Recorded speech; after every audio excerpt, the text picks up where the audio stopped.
Good afternoon. Probably the right time to have a talk, especially on such a topic. Yeah. So let me take some time to introduce the speaker for the day, Dr. Biniraj KR.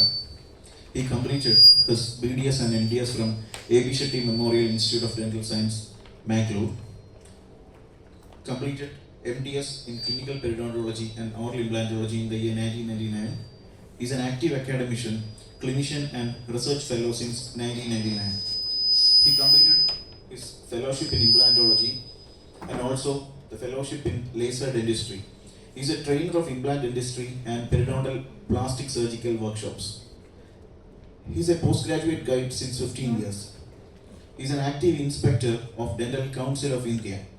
He is a frequent postgraduate examiner at various universities of country. He is a renowned speaker at various platforms of periodontology and implantology across the country. Conceptualized and conducted various institutional, regional, state and national conferences under the banner of Royal Dental College, Cochin Periodontist Society, Society of Periodontists and Implantologists of Kerala, and Indian Society of Periodontology. He is a guide to 115 short researches and 36 original researches for the MDS postgraduates. He authored over 35 articles on various aspects of periodontology and implantology. He is currently serving as clinical professor and head, Department of Clinical Periodontology and Oral Implantology at Royal Dental College, Palakkad since 15 years. Sir, we wait for another enlightening session as always. Thank you, Dr. Deva. Am I audible? Sunit? Yeah. Yeah. I've been given just half an hour to give this enlightening talk on platelet, which won't be sufficient enough. Anyway, let's give it a try. I come from and represent and bring wishes from the Department of Clinical Periodontology and Oral Implantology at Royal Dental College, Palakkad. So moving on to the topic as such, we've been given fantastic classes and introductions and lot of information regarding blood during our school days, probably during the +2 days, whatever you call it. We had a college day again still. Then during the BDS time, we've been taught a lot about blood as such. That blood has got functions of supplying oxygen to the tissues, supply nutrients, removal of waste, and lot many things. But I don't think before joining for BDS or rather in MDS, we had a fair good idea on what we are talking today regarding the platelets and its regenerative functions of blood as such. So the idea of this thing to be put under as a talk in SPIK is always something related to two of these specialties, implants and perio. So we need to go a little bit into the fundamentals of it, because the real practical side of it, you all will be knowing it. You all will be doing some kind of a PRF, some substitute of PRF, without actually having the basic knowledge of what are you operating or what kind of a material are you manipulating on. We all know how to make a PRF, we all know how to do a placement of it, we all have seen the result of it, but probably what we lack is what exactly is working inside the tissue rather than what is happening through our hands and into the patient as its benefit. So here, when we talk about this blood, bleeding and all those things, what generally comes to our mind is a hindrance to our work. Blood is generally thought to be hindrance to our normal working atmosphere. You have a tongue and saliva on one side to block all your things, and when there are conditions where things are being put up into periodontics and surgical fields saying that this particular equipment will not have any disturbance from the blood at all. There are equipments and instruments and techniques being introduced into periodontics saying that this particular thing is absolutely a bloodless procedure, giving us a feeling that blood is something that you should feel as a hindrance to the normal procedures or something that blocks from doing something good, that this particular thing has to be eliminated or evacuated from that particular area to achieve something, which probably is not the right thing when a surgeon considers blood as such. But you see, we deal with such extraction sites, we see what we generally do is we'll have a site where you extracted a tooth and a few months later you will see a site which is totally healed. Probably what happened in between is what the story I've been talking about. You're not much bothered about what happened on the very first day or the first week or to the third week's time, then what happened on to the bone formation after 3 or 4 weeks' time, then what happened on to this after 6 weeks' time, or probably what we know is what happened after a few months' time. What happened in between is the story of what we have to summarize to the half-an-hour class of today. So we have a blood here, wherein we learned the process of host response that happens through inflammation are mediated through blood. You've been told about it. We all know the 5 cardinal signs of inflammation, all the activities that goes on through blood or mediated through blood. What exactly blood does there or not, we may not be aware of it, or probably we still not aware of it. Nobody is aware of it. But blood has got a major role to play, so it is all mediated through blood. And what happens here is we are more concentrated, or rather from the school day information, we'll be more or less interested in knowing about the oxygen carrying capacity of the RBCs, which probably we left it in between. Then we more jumped into the defense level or the immune capacity of the blood, which more or less these cells will be taking care of it, and the humoral things and all those things. But the third one of those important cell, which probably is playing a superstar role in periodontics and surgical field nowadays, are relatively not given much importance that it should be given. So they are the platelets, which are otherwise called as rhombocytes. Now this thing, the very discovery of this as something that carries a growth factor in platelet made the total change in this scenario. It was all with this studies down on fibroblasts, whether these fibroblasts has to be grown and proliferated in some kind of a serum. That was the study that was going on in 1970s. And what they discovered was the very fibroblasts could survive well and proliferate in serum or in the blood clot, which probably lost its function or probably could not be proliferated when a pure plasma, when it was tried to be grown in pure plasma.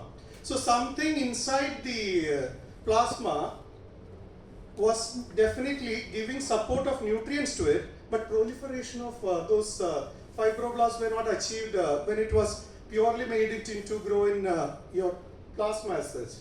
So the research reason they said it was all growth promoting activity or a growth promoting activity that is mediated by activated platelets that's giving you this story. So the fibroblasts could survive well, but it could not proliferate.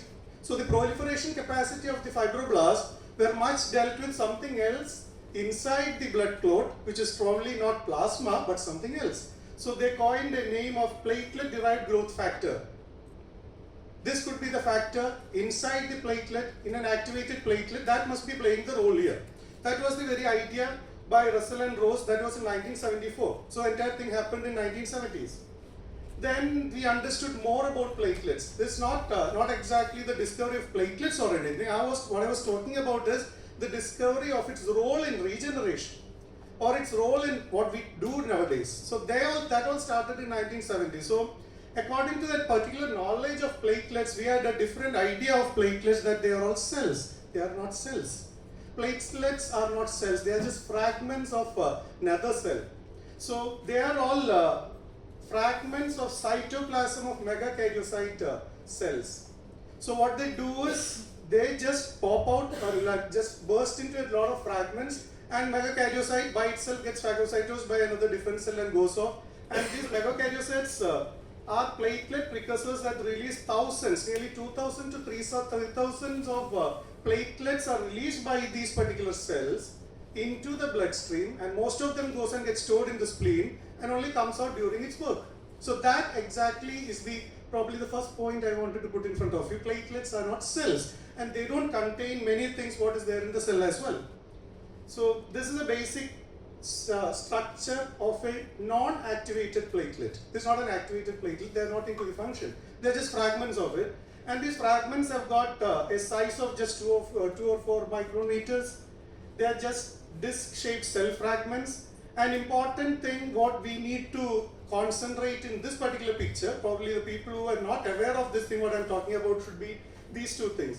The alpha granules and the open canalicular system. A canal system inside this fragment of a cell, and one of the granules that is called as alpha granules, which are the things that's going to secrete the things what we need for this regenerative purpose. They are enucleated cells also. So these two things you need to have a slight care upon when we talk about as how this particular thing gets activated. A platelet gets activated by any roughness as it comes in contact with any kind of a roughness. The same thing happens in a test tube when you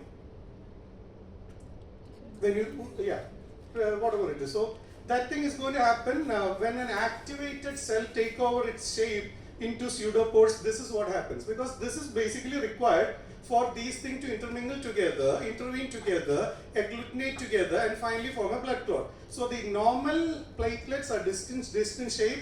This one causes, or rather, this one produces or extend into pseudopores and make a shape of this thing, and that's how the platelet aggregation takes place in the bloodstream or anywhere in the body. So the granules which I talked about, the alpha granules in the platelet, that what happens here is this alpha granules or the kind of those granules in the cell of the disc one, when it gets activated, they move centrally into the body, into the cytoplasm. Then they come in contact and coalesce with the canals which we mentioned in the beginning, canal system, and then slowly release it out of the cell. So the granules that contain something comes and coalesce with the canal system, and then they get released outside into wherever that platelet is activated and kept right now. This is the way it happens. So there is an alpha granule out there, then there is an open canalicular system here. As we said, this is not a cell, this is just a fragment of cell. It has got a potential of releasing that alpha granule, something inside the alpha granule cells, and that is to be brought out. That via the canaliculae system it comes out and gets released. So something in the one of the granules, or rather some chemical from the granule system has to come out for the rest of the stories to happen. So when you go into the details of this different kind of granule in the platelet, we have got three type of things over there, granules over there, but among them, probably for our interest, let's fix it to alpha granule for time being, or rather, since we are not given much of the time to describe the entire platelet as such, because our topic is something else, some function of platelet. So these are the many things that we see in the alpha granules, and there are so many proteins inside the alpha granules. They are probably in a broader way you can explain it as adhesion molecules, angiogenic factors, inflammatory mediators, immune related and all those things. But the most important thing probably is the growth factor which are there in the alpha granules. So they have got around 5 growth factors which are very predominant ones. Probably that plays the entire role in our perio search in regenerative techniques, or rather in the regenerative procedures. They are the ones, platelet derived growth factor, the VEGF, then the FGF, very important, TGF beta. We know transforming growth factor beta is something bone morphogenetic protein itself. So they are in this particular cell. And insulin-like growth factors, they are all present in the granules of this particular cell fragment, not a cell. So when you happen to see the same diagram once again, so probably when you move from that blood flow to that final diagram as such, if you can substitute some alpha granule products, if not alpha granule product as growth factors, if you can substitute something that can be of a concentrate of this platelet, excluding the other RBCs and much of WBCs from there, that could serve the purpose of somehow acting upon that final result as such. This is the story of your entire platelet concentrates. So that is the topic given to me. Now, what are the different types of platelet concentrates? Now, broadly, we can call it as PRP and PRF. So one is plasma, the other one is fibrin. One is plasma, the other one is fibrin. That itself says the story. So one is like it requires an anticoagulant and somehow activate it. The other one doesn't require an anticoagulant as such. That is to be centrifuged and make it activated. So platelet has to become activated for the rest of the things to happen. That's the story behind it. So when you look into a PRP protocol, I don't think there is anybody over here you require this to read out this protocol, but it is like blood being drawn, then a soft spin is given in the beginning, and then the plasma has to be separated out from it, the top portion has to be separated out, then we go in for a second hard spin, a second centrifugation, and finally you get a PRP extraction. We are talking about a plasma extract. So this is how the story goes. So we have complete whole blood here.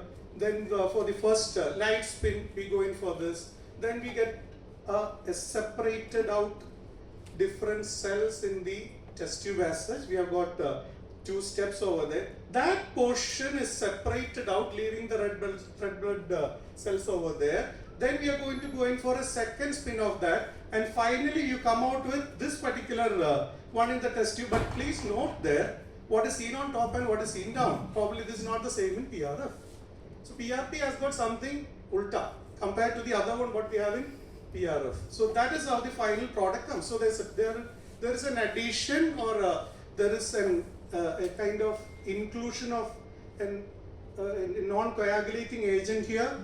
Then two types or 2 different spinning techniques, and finally you get a platelet poor plasma or a platelet rich plasma out of this particular product. When you go in for the next one, PRF. See, PRF is totally or entirely a different thing. We don't have an anticoagulant added to it. The other one need an anticoagulant to be added to it. So this one doesn't have an anticoagulant as such. And finally what happens is you get a clot. You get a clot separated out from the blood, which is the real thing what you are searching for. That is called the platelet rich fibrin. They are fibrin, not the plasma. So the other one actually has to be a gel or a liquid. This has to be something solid. So that is finally what we get out of it. But the problem is it doesn't have an anticoagulant in it. So entire thing has to be done very fast. It has to be collected fast, centrifuged fast, and the rest of the things has to be fast, because unless it is brought into the centrifuge at the right time within the time prescribed, that is very short period, we will go into the discussion of it. Unless you brought into the centrifugation process immediately, then you cannot expect that clot to have the real quality what you expect to get out of it. Yes. So the process is a contact activation. This contact activation is a must for the platelets to start its activity. So the contact activation happens during the centrifugation, and it is contacted to the walls of the test tube. That's from where it starts getting its activity. So then it goes to the coagulation cascade, where prothrombin is it's going to become thrombin. Then thrombin is going to help to convert fibrinogen to fibrin. So finally you got a meshwork of fibrin right here. That is what you are searching for. That's what you wanted to make out of it. And finally there is an enmeshment of the platelets into that particular fibrin network, and you get a product which has got a capacity to release the growth factor. So it's not platelet that you're searching for. It's not the activation that you want to do. You want to get the final product. So unless and until you do the real technique as such, prescribed or rather recommended by the right researchers, you cannot expect to get that final product which is quality and quantity wise required for our perio regeneration. So this is how the entire thing goes. We have a thing on top which is to be excluded, thing on down that is to be excluded. That center portion has got a clot inside it which has got the activated platelets which upon activation is going to release the granules, and the granules have got our growth factors in it. This is the point.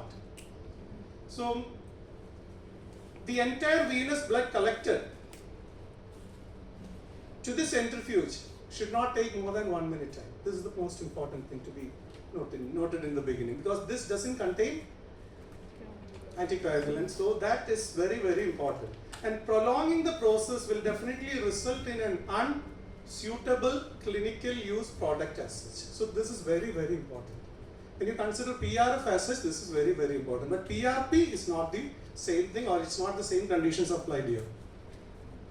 The PRP versus PRF in periodontics, as already said, it doesn't contain anticoagulant. So that chemical is avoided. That chemical is not there when you use the same thing for your regenerative purpose. So PRP is definitely not the thing. PRF is what we are looking forward for that one reason. Second thing is, this has got a sustained release of growth factors over 1 to 4 weeks time. Which one? The PRF.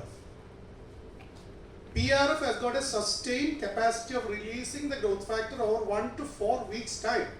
That's all dependent upon the entire process, how you have manipulated it, the person as such, conditions applied regarding the person whom you have collected it from, and lot many things, your kind of centrifuge we use, and the rotational principles being kept right, and all those things.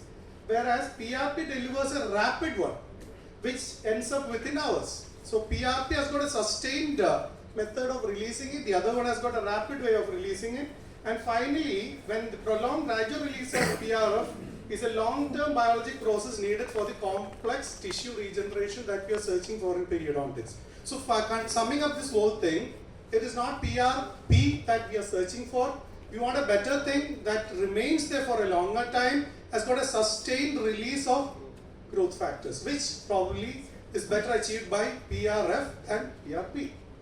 So broadly, it can again be classified into PRP, can again be classified into a pure PRP and a leukocyte and platelet-rich plasma. And the other one is, again PRF is again classified into a pure platelet-rich fibrin, and second one, the most important thing, leukocyte and platelet-rich fibrin. This is what we generally work on in our departments and what we generally do. That is the second thing. So that is the main thing what we work upon for our regenerative purposes. That is today called, or rather nowadays called as leukocyte and platelet-rich fibrin. That is what we have nowadays because it contains some amount of leukocyte as well. So those leukocytes has got their own importance in this PRF as well. So that's not a pure form of platelet. It's a form of platelet, a form of platelet-rich fibrin that has got some amount of leukocyte as well inside it.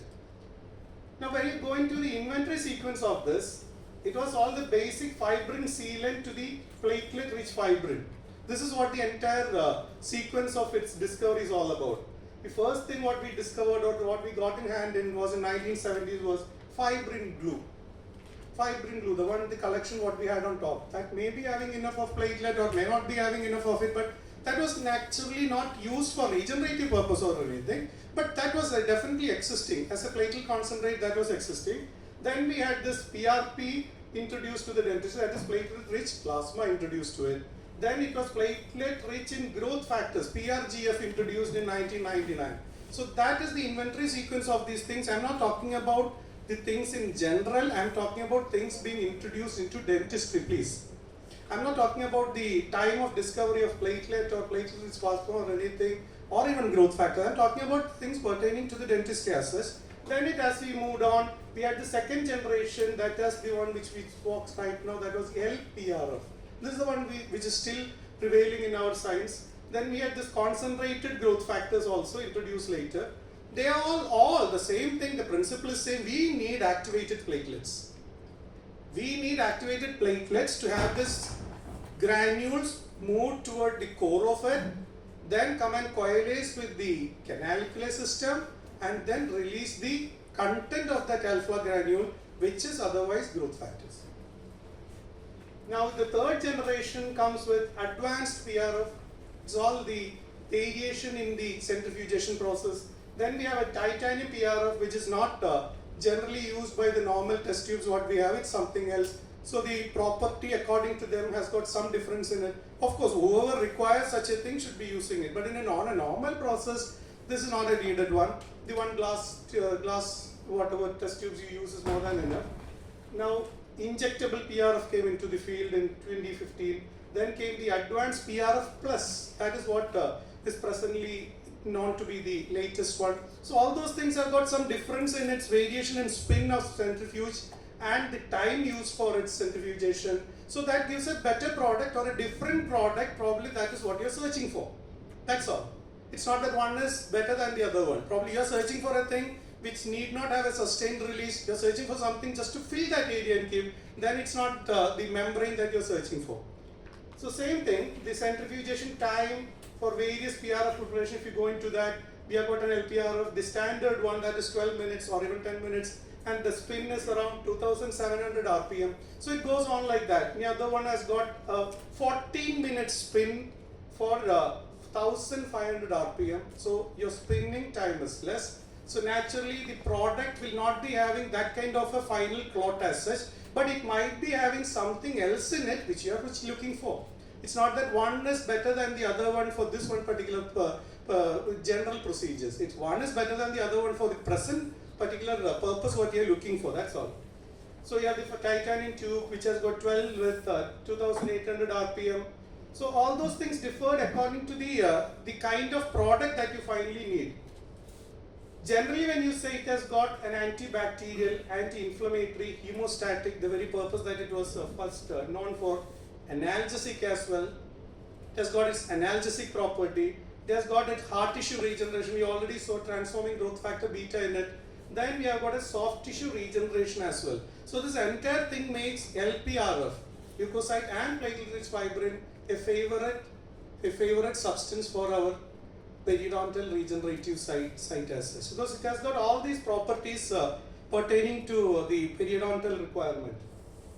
Now when you see a few cases being done, because this is just to know how these things are being used or utilized in our department, probably you will have better things or better cases to present, because these are all like you've been supplied with a material that has got the prime thing in regeneration. Where you use it depends upon the kind of cases that comes to you. So here, when you see, this is probably a socket preservation done by, it's a compressed PRF, so we can push it down into it and suture it down, and we expect that area to get some amount of growth factors in that region. And the rest of the things, the scaffold could be provided by the bone graft as such. Then we go into another technique where this is like a sticky bone being prepared. From a normal lesser spun PRF. You mix it with bone graft, you get a solid structure like this which you can carry around and then push it into the socket area. You will get a bone graft mixed with PRF, which is not actually a totally activated one or a complete fibrin formation, but you can get something which will hold the blood clot as such with such an integrity that it will hold the scaffold as a scaffold.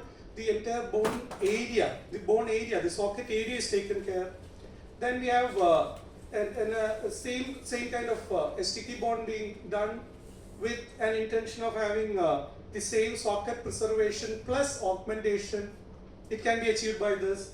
And then in soft tissue grafting, wherein we use a periosteum to cover the root surface area, it can be augmented by giving another growth factor supply here, which cannot be brought from market and placed it there. It is readily available in the patient's blood itself. So make some kind of a fibrin meshwork, or rather we call it PRF, compressed PRF, as a sheet as such, and place it over the soft tissue graft, so that soft tissue graft has got its own role, plus some kind of a fibroblast growth factor being added to that area, definitely has to play its role. So that is again used as one of the technique to augment it. Then we have this one thing that is the same, the tough one, the sticky bone. You make it proper, you can manipulate it to this level. So many things are happening over this platelet as such. So putting it to the socket preservation site is much more easier and more useful. Then we have this implant area to augment. Probably to augment that implant area laterally, we can use the same material mixed with bone graft material, bone graft again, and make an additional horizontal width of the bone as well. Then we have this particular thing where we have to operate on a fistula closure, where you use the same thing, the bone graft mixed with PRF, so that bone graft will take care of the scaffold as such, and the growth factors are supplied by the PRF in the same area. So these are all depends upon the kind of dream you have over this material. Then this is one extended use of it, where you heat the PRF. Some protein is being denatured and gone. So this particular thing stays for a longer time in the patient's mouth, up to 4 to 6 months. So this is even tried. So it has to be collected, and then after centrifugation and preparation of all those things, that has to be heated up to 75 degrees centigrade. So that thing becomes a more rubbery thing. It stays for a longer time in this area where you have placed it. So that is also definitely available in the scenario of PRF. Then the type and the choice of compressed or non-compressed. Whether you're going to use it exactly the way you have prepared it and kept, or are you going to compress or densify it and do it. It's all dependent upon the filling defect you have. Non-compressed PRF is the right one for filling defect, socket preservation. Then for the coverage, the physical barrier, what if you require like a GBR sinus or anything, then PRF membrane. So compress it and make it a membrane and use it. Then for enhancing the graft handling, mixing with bone graft material, definitely it is injectable PRF. So we need all those things. It's not that one has got any superior capacity of the same purpose on a different thing. According to the need, we need to alter the technique and make the required kind of platelet concentration. What is the window time to use platelet-rich fibrin? This one doesn't use anticoagulants, we know. So that has to be immediately placed. So 15 to 120 seconds is the best clinical quality time to get it into the centrifuge. This is very important. You delay in this particular point, you'll get a better clinically non-usable kind of a PRF or a less quality PRF. So that is one thing, 15 to 120 seconds, within that has to be gone into the centrifuge. Then when you see the ideal time for PRF, then it is, then 90 seconds can cause 13% reduction in the size of the final PRF. When you're going for a 90 to 120 seconds, it is 23% size reduction. If you are if you demand for a kind of a PRF which is of that particular size, and you delay this process of getting the blood drawn from the patient to the centrifuge time, that gets delayed, then you finally, if you go wait till 3 to 5 minutes, then definitely it's going to be such a fibrin clot which will be much smaller and clinically unusable. So it is like you wait to 3 to 5 minutes time from the time of drawing the blood to the centrifuge, you're going to get a final product. It might be having a clot over there. It's not that we don't get a clot, but it's clinically unusable thing that you're going to achieve out of it. Now, what about the timing after centrifugation? The recommended maximum storage time for PRF is no more than 60 minutes. Now, there are different studies which says up to 6 hours it is viable, very well kept in a storage capacity of that, this and all those things. I am particularly limiting it to our clinical environment, wherein all those kind of storage are not possible. So definitely within 60 minutes time, that has to be used in the site. And now for a liquid injectable one, it is much less. Within 15 to 20 minutes it has to be used. For hair transplantation and all those things, 3 hours to 6 hours it can be kept safe in the particular situations or the kind of situations what they make. But in a general condition, the dental clinic, the entire thing has to be finished within 60 minutes. Then you can expect to get the kind of result what you are intended to get. The life of PRF membrane in healing side, it has got a resorption time of 10 to 28 days. This is very, very welcoming thing. From 10 to 28 time, this has got a resorption period. So for that long period, if you make a very good PRF, it's going to be supplying the growth factors to certain extent, up to 72 hours immediately, then slowly sustainable release of that thing you're going to get for 10 to 28 days. That makes it 1 month time. So that's not a small thing that you could achieve with replacing this. An extended PRF, it has got a 4 to 6 months time. This is the one which I'm talking about the heating of that PRF, denaturing the protein and the albumin, and finally you get a product which is quite rubbery that stays up to 4 to 6 months time. And there are few researchers, newer researchers coming in where they cross-link it with many other products and make it still sustainable in the defect which you have placed it. The common errors what we happen to have during the centrifugation processes, if there's a delay of more than 1 to 2 minutes, then definitely centrifugation will not give you the right product that you are asking for. Then uncoated glass tubes is what is required. So any contaminated glass tubes, if you happen to collect this blood and centrifuge and you expect to get the real clot out of it, no. Because this is all dependent upon the kind of activation of platelet that is going to release the product as such. Then finally, this unstable or vibrating centrifuge. If the centrifugation process is not right, if the centrifuge is wobbling, then the product is totally a different thing. It has to be homogenized and properly spun, then only you can expect to get this result. And patient hydration is very important. If you're given a proper consoling of the patient before the process, that makes a lot of difference in the kind of clot that you finally get. So the various meta-analysis, when you sum it up, this has got capacity to have a reduced probing depth in periodontal regenerative procedures. There's been increasing clinical attachment level that has been found, not in a few authors' study or anything. That's well concrete evidence of all these promoting bone fill, improving the soft tissue healing, wound healing. All those things have got several and many of meta-analysis done on this thing, and PRF is found to be one of the material that hardly has got any conflict of interest as such. So definitely it is a material to be added to your periodontal regenerative procedure.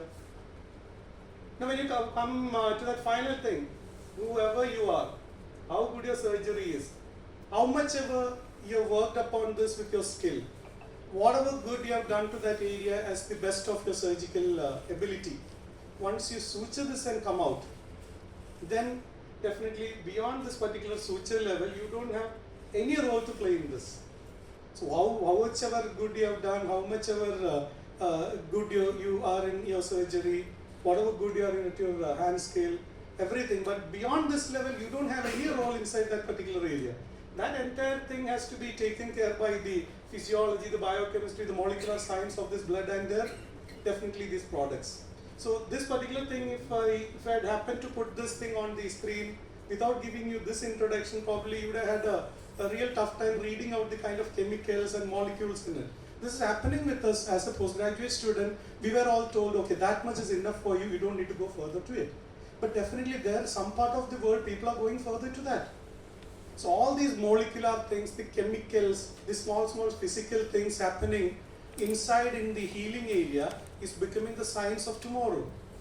So when I'm talking about this platelet concentrate and all those things, they were in practice in 1970s and 80s in many countries of the same globe, which probably we became aware of it after 20 to 25 or even not today.